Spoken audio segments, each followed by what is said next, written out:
आपका स्वागत है हिंदी का जादू में। आज हम बसंत बुक का सेकंड चैप्टर यानी कि हिमालय की बेटियां लेकर के आए हैं। तो चलिए इसे लिखा किसने है? नागार्जुन जी ने। तो नागार्जुन जी ने किस तरह से नदियों को एक बेटी के रूप में बताया है उसके बारे में हम जानेंगे। चलिए। अभी तक मैंने उसे दूर से देखा था, बड़ी गंभीर, शांत, अपने आप में खोई हुई लगती थी। यानी कि जो नागार्जुन जी हैं, खुद लेखक जो हैं, वो खुद कह रहे हैं किससे? नदियों से। नदी जो हैं उन्हें बहते हुए देखकर कह रहे हैं, मतलब एक मानवीकरण अलंकार हुआ है कि नदी को एक युवती के रूप में उन्होंने देख कर के कहा है कि अभी तक मैंने उसे दूर से देखा था, बड़ी गंभीर, शांत, अपने आप में खोई हुई लगती थी, संभ्रांत महिला की भांति वे प्रतीत होती थी। उनके प्रति मेरे दिल में आदर और श्रद्धा के भाव थे। माँ और दादी, मौसी और मामी की गोद की तरह उनकी धारा में डुबकी लगाया करता। यानी कि जिस तरह से हम अपनी माँ की, दादी की गोद में बैठ जाते हैं, हमें अच्छा लगता है, उसी तरह से मैं नदियों की गोद में भी, जैसे हम भी नदियों की गोद में जब हम डुबकी लगाते हैं तो हमें कितना अच्छा लगता है जब नदी में डुबकी लगाते हैं, तैरते हैं। तो वो नदी को भी उसने एक युवती, स्त्री के रूप में देखा है, एक बेटी के रूप में देखा है कि उनके अंदर भी वही श्रद्धा भाव होता है। जैसे हम माँ की गोद में बैठ कर के सुकून पाते हैं, वैसे ही हम नदियों में भी डुबकी लगा करके, उसमें नहा करके मतलब एक सुकून पाते हैं। परंतु इस बार जब मैं हिमालय के कंधे पर चढ़ा तो वे कुछ और रूप में सामने थी। हिमालय के कंधे यानी कि जो हिमालय था उसमें ऊंचाई, मतलब चढ़ता गया, थोड़ा बीच में आ गया, तो यानी कि उसके कंधे पर चढ़ा तो मुझे वो जो नदियाँ थी वो किसी और ही रूप में दिखाई दी। मैं हैरान था कि यह दुबली पतली गंगा, यही यमुना, यही सतलज समतल मैदानों में उतरकर विशाल कैसे हो जाती हैं। मैंने देखा कि ये चौड़े मैदानों में तो एकदम चौड़ी, एकदम फैल जाती हैं, लेकिन ये तो बहुत दुबली पतली सी हैं। तो इनका उछलना, कूदना, खिलखिलाकर लगातार हंसते जाना, इनकी यह भंगी, इनका यह उल्लास कहाँ गायब हो जाता है मैदान में जाकर। मतलब ये जिस तरह से हिमालय पर्वत से निकलती हैं तो कितनी हंसती हुई, कल कल करती हुई निकलती हैं।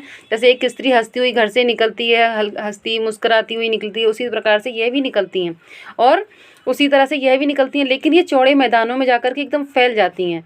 ये मतलब वो आवाज़ नहीं आती है जो हिमालय से निकलते समय आती है।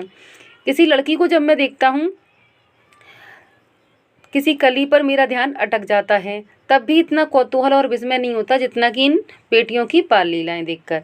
तो वो कह रहा है लेखक कि जब मैं किसी लड़की या किसी कली को देखकर मेरा ध्यान अटक जाता है, तब भी मुझे इतना आश्चर्य नहीं होता जितना कि इन बेटियों की, जो नदियों को देख करके इनकी बाल लीला, यानी कि किस तरह से ये हंसती, खिलखिलाती, कल कल करती हुई बह रही हैं, इन्हें देख करके मेरा ध्यान जाता है। कहाँ ये भागी जा रही हैं? यह कौन लक्ष्य है जिसने इन्हें बेचैन कर रखा है?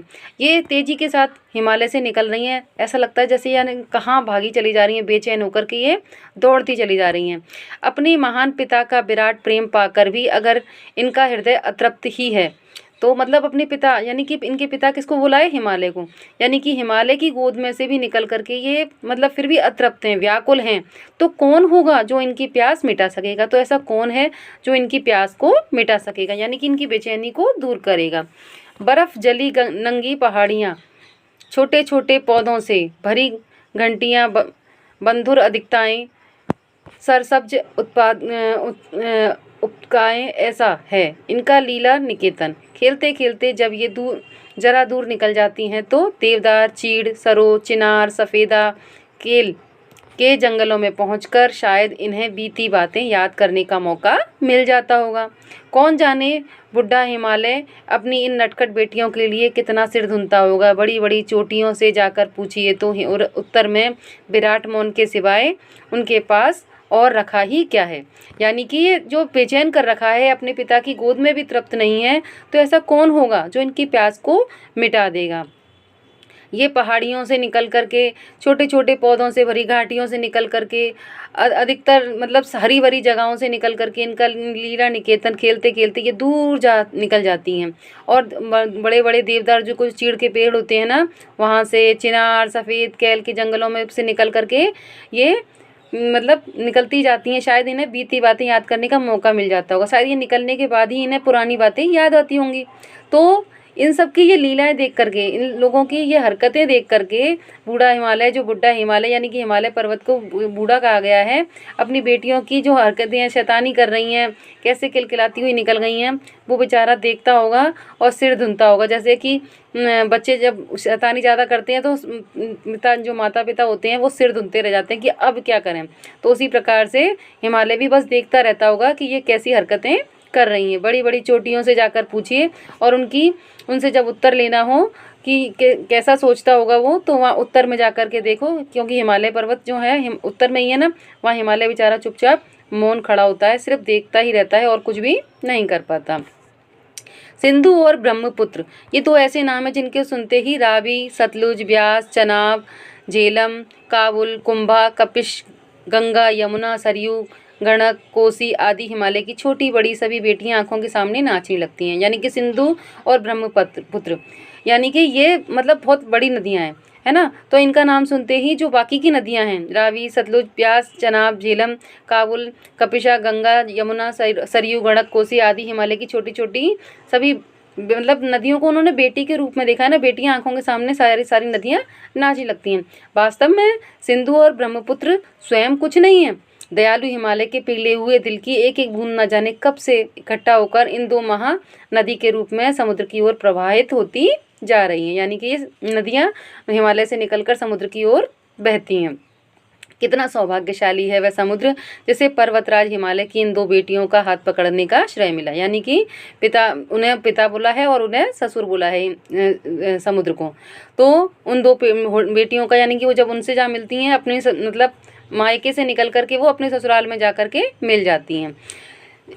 जिन्होंने मैदानों में ही इन नदियों को देखा होगा, उनके ख्याल में शायद ही यह बात आ सके कि बूढ़े हिमालय की गोद में बच्चियां बनकर ये कैसे खेला करती थी। जिन्होंने देखा ही नहीं है इन्हें हिमालय से निकलते हुए, सिर्फ मैदानों में ही देखा है, वो ये सोच ही नहीं सकते कि किस तरह से ये नदियाँ खेलती कूदती हुई बड़ी होती हुई आज ये यहाँ पर आई, किस तरह से हिमालय की गोद में ये बच्चियाँ बन करके खेली हैं। माँ बाप की गोद में नंग धड़ंग होकर खेलने वाली इन महिलाओं का रूप पहाड़ी आदमियों की तरह आकर्षक भले ही ना हो, लेकिन मुझे तो ऐसा लुभावना प्रतीत हुआ कि यह वह रूप की हिमालय को ससुर और समुद्र का उसका दामाद कहने में भी कुछ झिझक नहीं होती।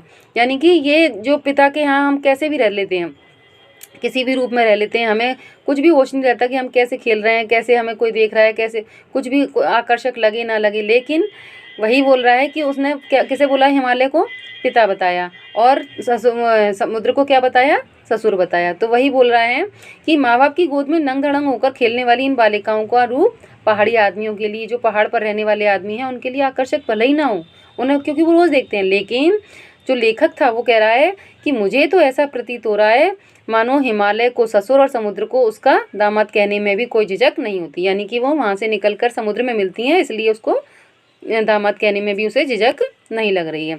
कालिदास के विरही यक्ष ने अपने मेघदूत से कहा था, वेत्रवती बेतवा नदी को प्रेम का प्रतिदान देते जाना, तुम्हारी वह प्रेयसी तुम्हें पाकर अवश्य ही प्रसन्न होगी। यह बात इन चंचल नदियों को देखकर मुझे अचानक याद आ गई और सोचा कि शायद उस महाकवि को भी नदियों का सचेतन रूपक पसंद था। दरअसल जो भी कोई नदियों को पहाड़ी घाटियों और समतल आंगनों के मैदानों में जुदा जुदा शक्लों में देखेगा, वह इसी नतीजे पर पहुंचेगा। यानी कि कालिदास जो मेघदूत था, उनका जो काव्य था, उसमें भी जो विरही था, जो विरह में व्याकुल जो था, वो विरह में व्याकुल जो यक्ष था, उसके बारे में बताया गया है। वही चीज़ उसको देख करके, नदियों को देख करके उसे याद आ गई है कि ऐसा ही होगा।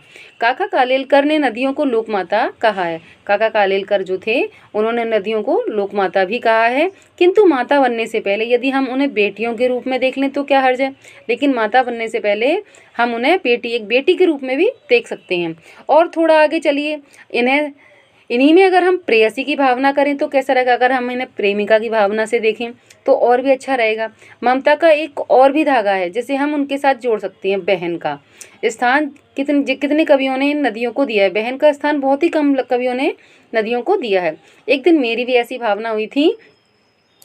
तिब्बत की बात है, मन उचट गया था, तबीयत ढीली थी, सतलज के किनारे जाकर बैठ गया, मतलब मेरी तबीयत ठीक नहीं थी और मतलब नदी के किनारे जाकर, सतलज नदी के किनारे जाकर बैठ गया। दोपहर का समय था, पैर लटका दिए पानी में, थोड़े पैर पानी में लटका दिए। थोड़ी देर में उस प्रगतिशील जल ने असर डाला, मतलब वो चल रहा था। प्रगतिशील मतलब चलता हुआ जल, बहते हुए जल। उसने मेरे ऊपर ऐसा प्रभाव डाला कि तन और मन दोनों ही ताज़ा हो गए और मैं गुनगुनाने लगा। मतलब मुझे इतना सुकून मिला नदी में पैर डाल के, पानी ठंडा ठंडा पानी जब पैरों में चल रहा था तो मुझे इतना अच्छा लगा कि मैं खुद से गुनगुनाने लगा। और क्या गाया मैंने कि जय हो सतलज बहन तुम्हारी, लीला अचरज बहन तुम्हारी, हुआ मुदित मन हटा खुमारी, जाऊं मैं तुम पर बलिहारी। तुम बेटी वह बाप हिमालय, चिंतित पर चुपचाप हिमालय, प्रकृति के चित्र पट पर, अनुपम अद्भुत छाप हिमालय, जय हो सतलज बहन तुम्हारी। कहने का मतलब है कि वो अपनी जो नदी थी उनसे क्या कैसे बोल रहा है, वो जो क्या गाया उसने, जय हो सतलज बहन तुम्हारी। उसने कहा हे सतलज नदी, तुम मतलब बहन की तरह बोला है कि जय हो बहन, सतलज बहन तुम्हारी जय हो, लीला अचरज बहन तुम्हारी, तुम्हारी लीला आश्चर्यजनक है, हुआ मुदित मन हटा खुमारी। मुदित का मतलब होता है कि बहुत खुश होने वाला, यानी कि मेरा मन बहुत प्रसन्न हो गया तुम्हारी इस खुमारी को देखकर। जाऊं मैं तुम पर बलिहारी, और मैं तुम पर बलिहारी जाता हूँ।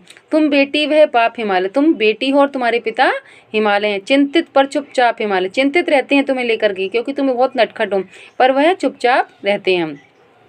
प्रकृति नटी के चित्रित पट पर, और जिस प्रकार से तुम जैसे नट की तरह से तुम्हारी जो छाप लगी हुई है हिमालय पर, उस प्रकृति के चित्र जो छाप लगी हुई है वह प्रकृति पर चित्रित है। अनुपम अद्भुत छाप हिमालय, तुम्हारा वह अनुपम अद्भुत जो छाप लगी है हिमालय पर। जय हो सतलज बहन तुम्हारी, ये सतलज बहन तुम्हारी सदा ही जय हो। ये नागार्जुन जी ने लिखा है।